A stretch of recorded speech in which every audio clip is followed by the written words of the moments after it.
Hello there. Good morning, good afternoon, good evening, wherever you are. I'm Ryan in Singapore. Welcome to our mindfulness practice. Today's topic is about Zen. What is Zen? What is not Zen? Okay, first of all, Zen's used as this kind of adjective to mean like everything's chill everything's chill. I mean, that's really kind of what this interchangeable adjective is, and that is not what Zen is. Zen is not a personality type. It's not a vibe. It's not just minimalism. Although Zen uses some minimalism as a tool to tap into mindfulness. So, I mean, I think that's kind of, where the misconception comes is, what is Zen meditation like? What are Zen meditators like? I just even remember back in the 90s, there was a song called Everything Zen. And, it's just in this time, even before the 90s, this idea of Zen, what Zen meant, was quite far from the tradition of Zen Buddhism. So Zen isn't being calm all the time. You can be anxious and you can still practice Zen. Zen isn't forcing the mind to be blank. And I think that's important to note because there is this concept that I'm going to get into shortly called don't know mind. And, what is that? It doesn't mean that the mind is blank all the time. See, I told you he's going to come over here. Here he is. And I'm not supposed to use the word Zen to talk about somebody being calm, but this is my Zen cat, Frank.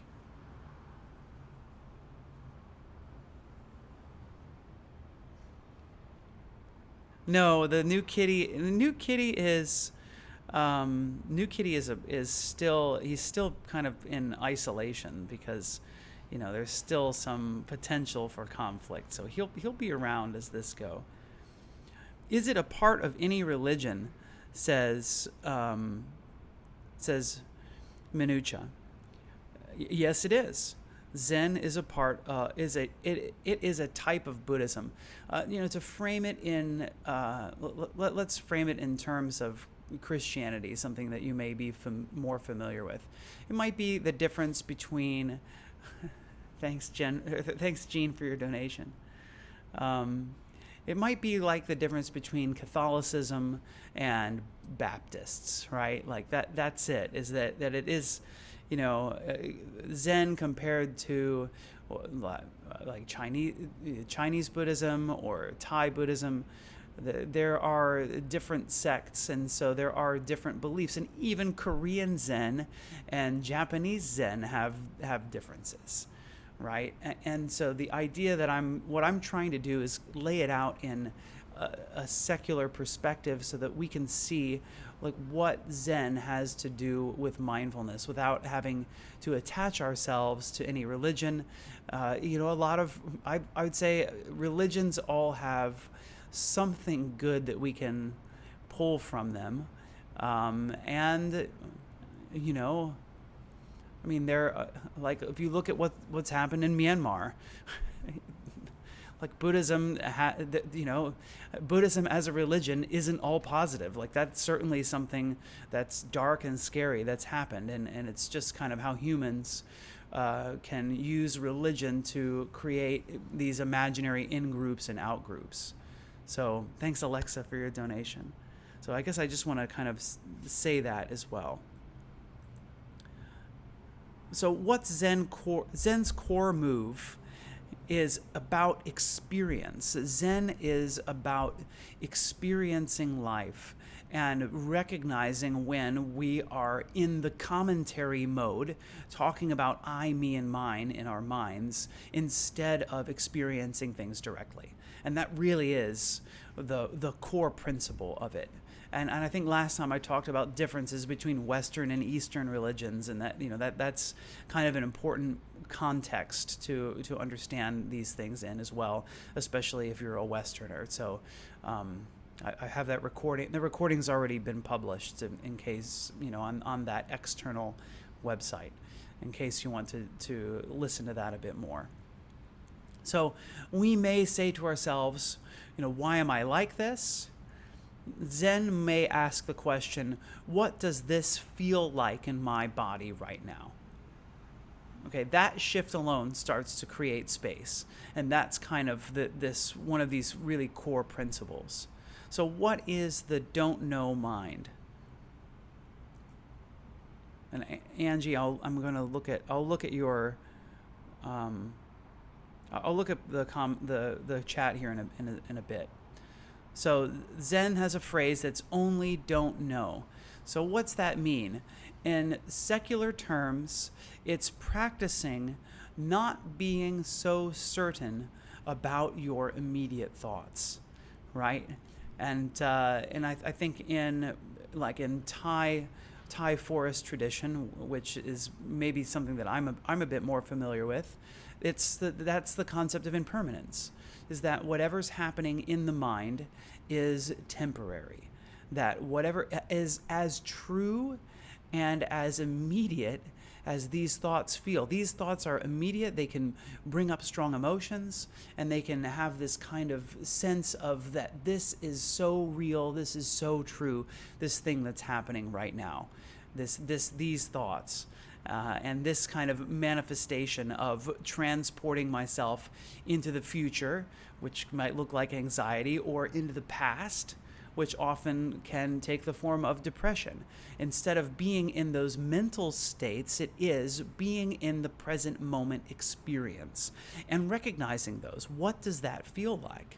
So not being so certain about immediate thoughts and examining, what that feels like, right? So like in a conflict with another person, an example might be, the thought is they disrespected me, and the Zen shift would look something like, I notice heat in the chest, a surge of anger, the mind forming a story.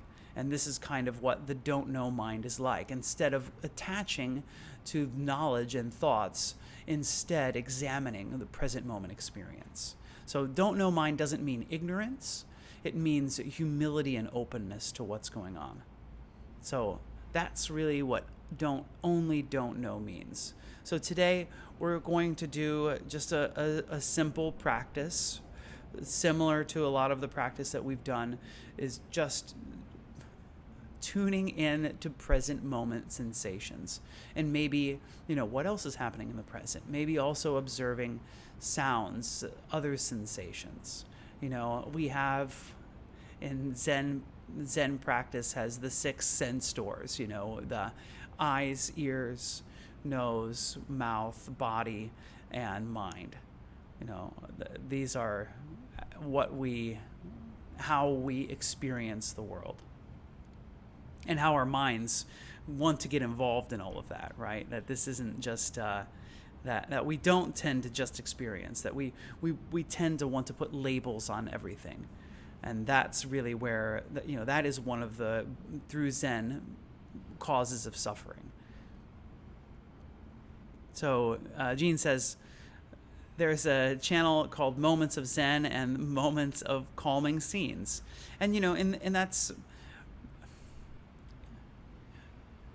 it can help our practice feel more productive when things are calm. If we can create an environment of silence or calmness or nature sounds or something that can help us to stay focused, and that can calm our minds down. And what is the consequence of a calmer mind is we'll see that the thinking starts to slow down as well. But just know that forcing the mind to be calm is probably going to make the mind more agitated. So just seeing if you can see things as they are with this don't know mind, instead of trying to decode things with thinking, just knowing that thinking can be a barrier to what's going on. Angie says, I used to practice with a group of Zen practitioners, and they were pretty serious. We obviously did meditation and walking practice, and staring and focusing on a point in the wall. It was too rigid for me. And thanks for sharing that. And I think that's a good thing to note as well, is that sometimes different modes of practice work well for different people. And that does sound like Zen practice to me. There's sitting practice. So sitting practice followed by walking practice, and it does tend to be open eye meditation, and it's not really supposed to be staring, but more of a letting the gaze relax. On not necessarily on a point, but obviously having the eyes moving around isn't super helpful for concentration. Jean says, thoughts are just thoughts, they're not who we are. Thanks so much for saying that. So let's go ahead and get into our practice. So get comfortable wherever you are.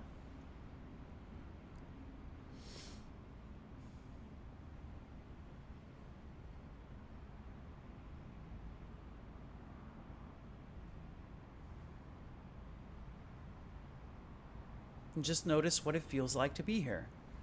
What does the body feel like? And one thing that can be helpful is this connection we have to our home, the earth. One connection that we never lose from the earth as long as we're not in outer space is Earth's gravity. So notice your connection with Earth through Earth's gravity. And then notice the effect that Earth's gravity has on your body as a whole.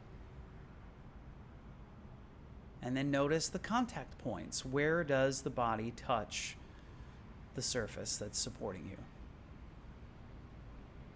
And gravity means you can feel pressure. As gravity pulls down, the supporting surface pushes back.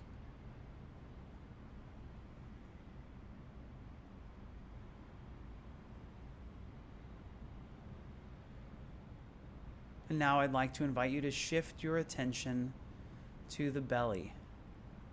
So this is often where we'll go in Zen practice. For the object of attention is usually right below the navel. So maybe the 2 finger spaces directly below the navel. Can you feel your abdomen moving, expanding on the inhale, contracting on the exhale?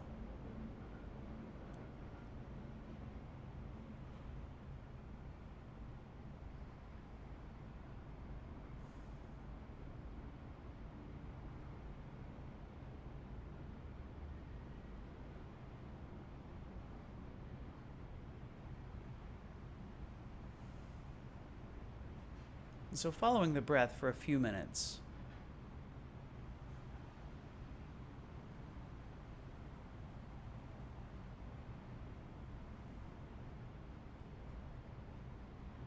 And here, for me, right at the beginning of practice, and maybe it's different for you,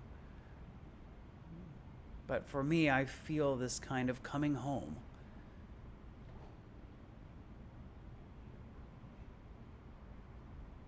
My body naturally relaxes, and part of that is just through this practicing over and over and over again. My body's used to being here. My mind is used to being here.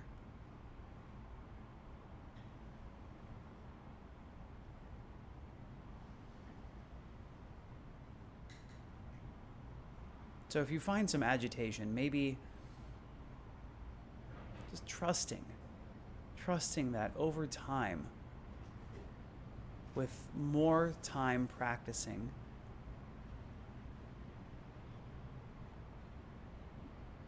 this natural relaxation comes through training. And I'll say my practice, maybe that's how it starts. It starts with calm mind, clear mind, don't know mind.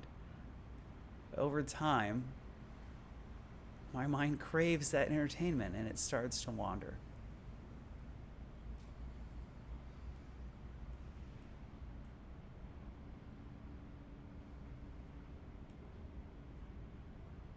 Seeing if you can continue focusing on the breath in and out. Sensation just below the navel.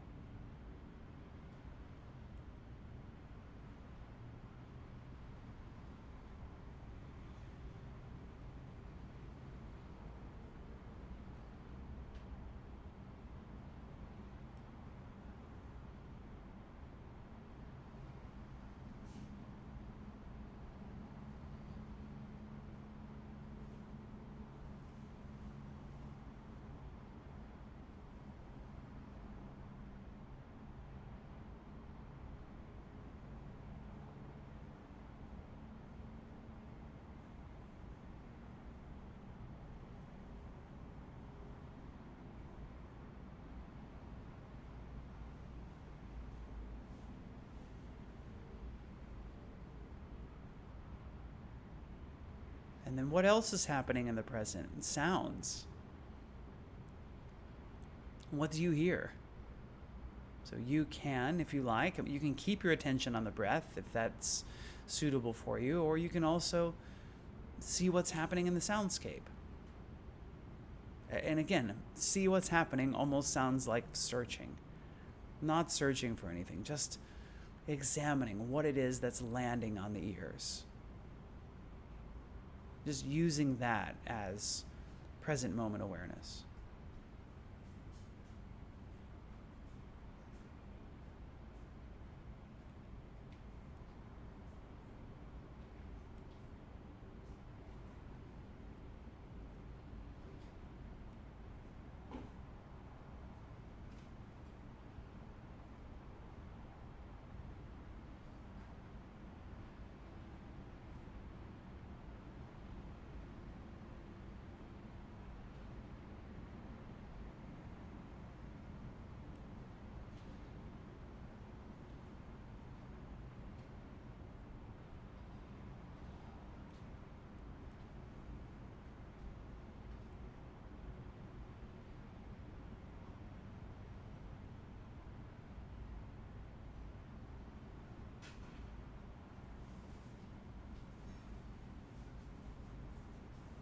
And maybe you noticed your mind does go to thinking.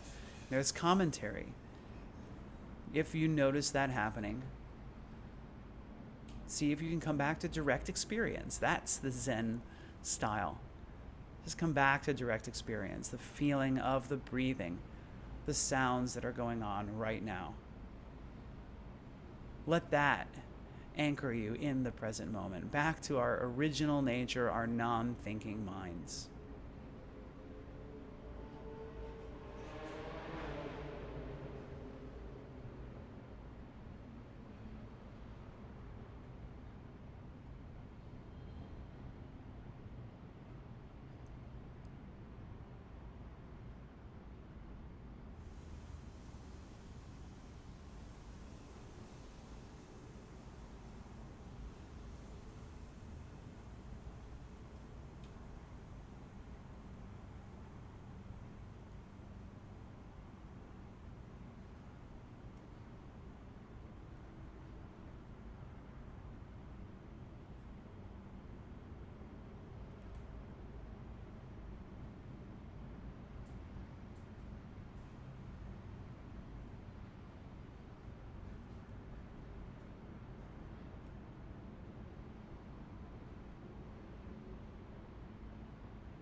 All right, congratulations everybody for having made it through today's practice. I'm going to close practice with 3 rings of the bell. So as best you can, stay concentrated for just a little while longer. See if you can tune in to the sound of the bell. And when the sound of the bell subsides completely, then open your eyes, move your body, transition into mindfulness of daily life.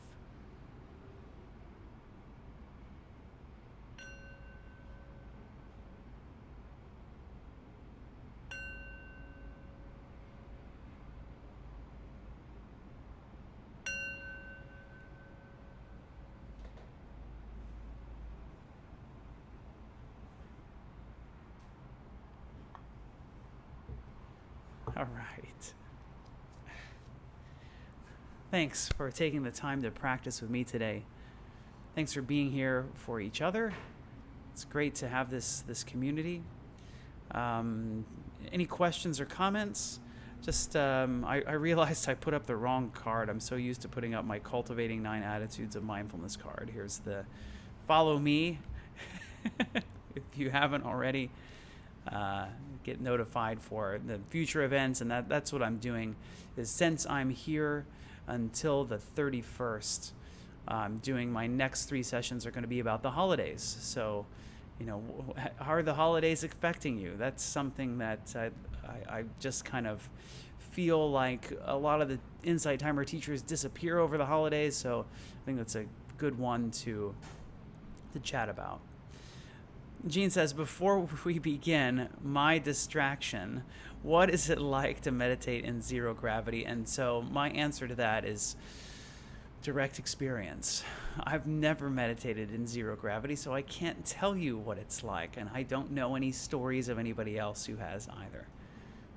I imagine it's not much different than meditating in gravity. I suppose the difference is you don't have the supporting surface. And who knows, maybe there's some connection to Earth that it feels different when we don't have that connection to Earth.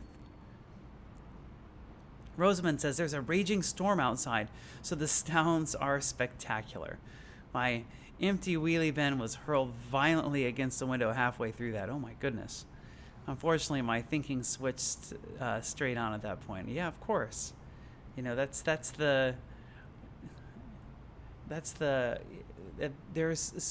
That's like fear, right? Like fear hijacks the mind. It's like, what's happening, right? I mean, even if you don't consciously understand what causes, and what did that feel like? I guess that's my question for you, Rosamund.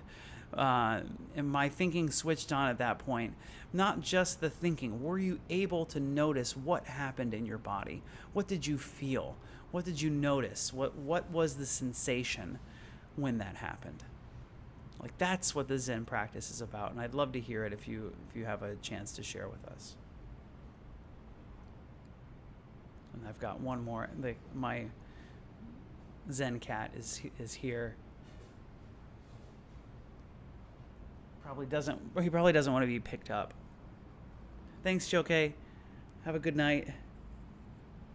Sleep well. Here's Frank sending you well wishes. Jump scare. Whoa. What the hell? Oh, Ben. Body untenses. Nice. Thanks for sharing. Thanks, Tea Lady Nat. It's nice to have you here today. Again, another bowl of Old Man Dong Ding today as I keep drinking oolong. I do think Taiwanese tea is amazing.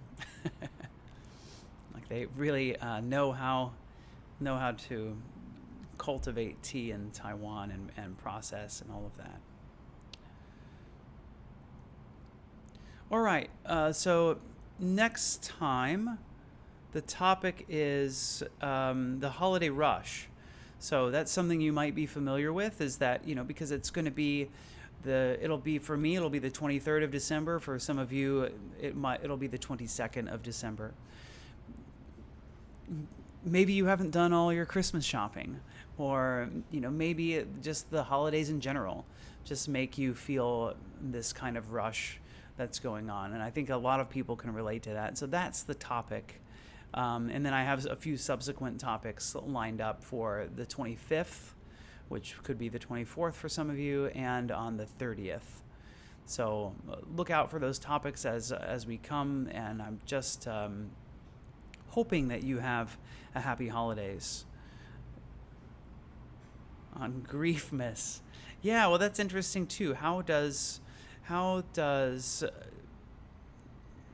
the holidays amplify feelings of grief? So that's so there are quite a few different little topics that we can cover. So yeah, I'll leave that to the other teacher, and you'll see. I'll have these posted soon. I mean, I can tell you what I'm wanting is the next topic is going to be the Christmas rush. The following topic after that is kind of what it's going to be like to be meeting other people as we often do on the holidays. And then last is like the holiday hangover. What's it like after everything's over? I certainly know that my kids get that probably more than I do, kind of that feeling like, there's all that anticipation up until Christmas Day, and then it happens, and then afterwards they're like, oh, it's over, So those will be the sessions. Feel free to tune in. Let's close practice as we do with some well wishes to ourselves and to everyone who's here. So please, if you feel comfortable, you can repeat out loud. You can follow along in any way you like. You could just listen if you like, or whatever feels comfortable for you. May I be happy and peaceful. May everyone who's watching, listening, wherever you are, I wish you all happiness and peace. May all sentient life, all human beings, all of our animal companions, everyone everywhere, may we all be happy and peaceful.